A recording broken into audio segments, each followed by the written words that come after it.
So that's really the biggest sign, the biggest giveaway that what you have is ivory versus bone.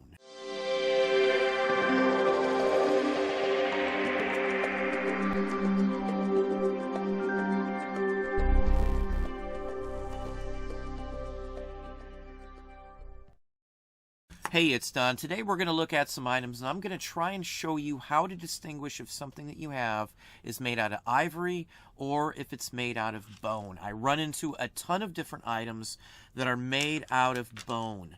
99% or more of what you will find will not be ivory. Ivory is very slim and far between, and I wouldn't buy it even if I did run into it. Ivory is banned. It's illegal to sell 99.9% of all pieces of ivory.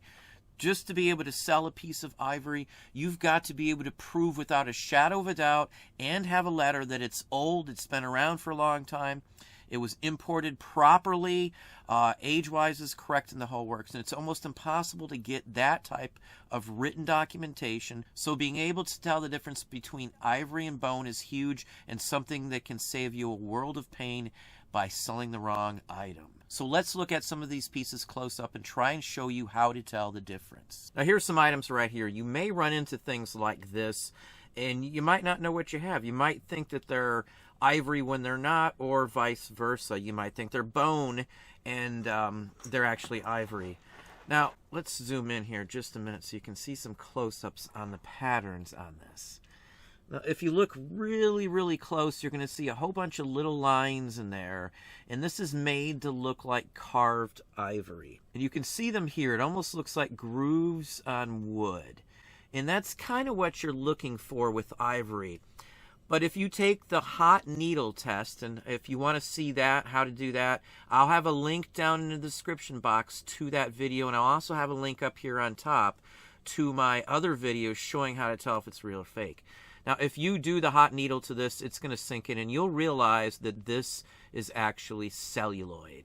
So instantly you could rule this out without having to worry about anything else. Now, even pieces like this has some different discolorations to it that some people, again, may assume that it's grain like in ivory. But what this is 100% bovine, and it's actually a bone tool here. It's for making creases and stuff. This is solid bone.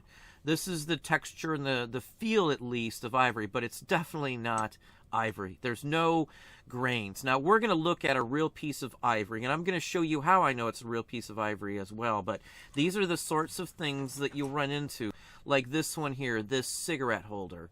They made these out of ivory. So you might run into this and assume, well, it does kind of look like ivory. It has some lines on it and the whole works, but this is just bovine once again. In some cases, they will stain these and all sorts of things like that. This is, again, bone right here. This is solid bone. Now, it's probably been stained in like tea or coffee. Now, these here are dyed bone as well. They're bovine. So you can see all sorts of different colors. Even these are discs of bone that have been glued together and then cut into the shape of a ball. So there's no lines, no markings to indicate at all that these are ivory. They've tried to simulate some different tonal lines by gluing them together like this, but that's not the case. This is a 1950s tribal style necklace. So these are the sorts of things you might run into, and you will run into some of these possibly that do have ivory in them. So you got to be very careful. Other things you may run into are beads. Sometimes the beads have the look of ivory. Now these here are actually jade, and if you look at them really closely, you can tell with a loupe. Sometimes it may even be a smell. If you rub them, you get them hot a little bit and you rub them between your fingers, sometimes there's a smell that comes off of it. Now let's pull out a real piece of ivory here. Let's zoom back up on here. Now I happen to have a button that I 100% know is ivory. We'll zoom back down here. Now, it may not look like much, but there's an eagle on here, and what this is actually a U.S. military eagle button that's been made out of, or Navy button I should say, with an eagle on it, that's been made out of ivory. Now, to confirm that's exactly what that is, there's a book out here, and I've shown this before. I 100% know this is a button made out of ivory. There's a picture of it. The face is identical to what I have. It may not be as easily distinguishable from this video here, but it's most definitely the right button there. And then when I go look at number 117, it's actually a one-piece convex, which this is, with border and circles of rope. The device carved in ivory with a self shank. It's 15 millimeters. That's exactly what this one is. And it's definitely ivory. Now, let's see if we can't zoom in here.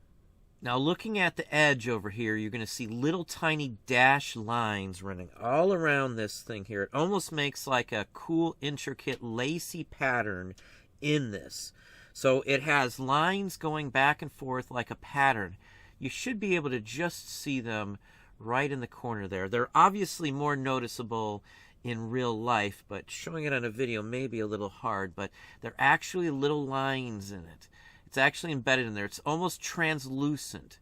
When I put my finger there, you should see the shadow from it as well. There's little tiny grooves running all through this piece. Hopefully you can see it now. Now that pattern runs throughout the piece. It just may be a little hard for you to see it.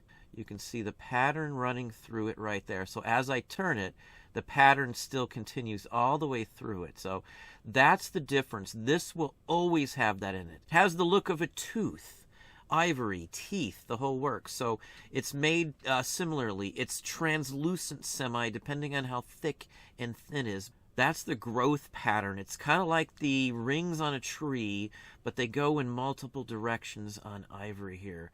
So I know without a doubt, if I compare anything else to this, you'll instantly be able to tell the difference.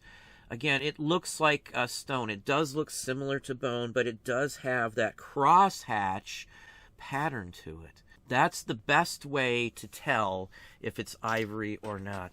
The color itself is extremely close. The obvious point on pieces like this cigarette holder here is for people to think it's ivory. For the longest time, they were ivory. So the color scheme is a dyed tinted bone. Again, sometimes I heard they use tea and things like that. The color scheme is very close, but again, this piece has that checkered pattern we showed you on the back. If it doesn't have that checkered pattern, it's just bone. Never ever go by the color of the item as well. Just like this piece here does have the little lines, it's not really a crosshatch. Again, if you do the needle test, you'll instantly be able to rule this out as even being any form of bone or ivory at all. It's just celluloid. It's an old style of plastic and it melts. Now, same with this one here. The color is pretty darn close. The ivory is a little more ivory in color as opposed to the bone, which is more lightish, like an off-white. Only some spots are that color, but there is definitely a more yellowish ivory, again, ivory tint to the ivory piece itself. Usually ivory is not dyed also. So when you see it in pieces like this, these pieces here, it's not trying to be ivory again. This is ivory. You can see ivory is a fairly light colored item. These are not. These have been dyed much darker than ivory. There's no lines. Now, like this piece here, again, those may have been put in there to resemble the grooves in ivory, because at one point, necklaces like this would have been made out of ivory. Well, there we have it. Hopefully that gave you some ideas, some thoughts. If you enjoyed this video, please hit that like button down below. You can also hit the bell icon to be notified if I post new content or go live. Subscribe and tell all your friends.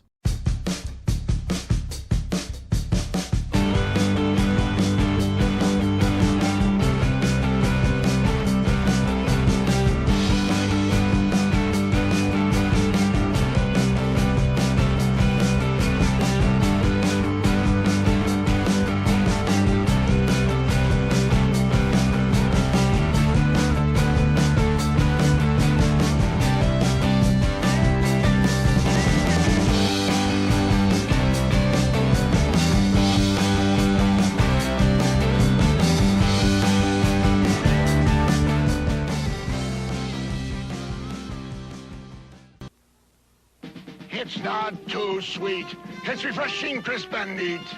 Canada Dry Ginger Ale, it's not too sweet. It's not too sweet. I repeat, it's not too sweet. Canada Dry cools your thirst. It's a taste that can't be beat. It's not too sweet. It's a cold, refreshing treat.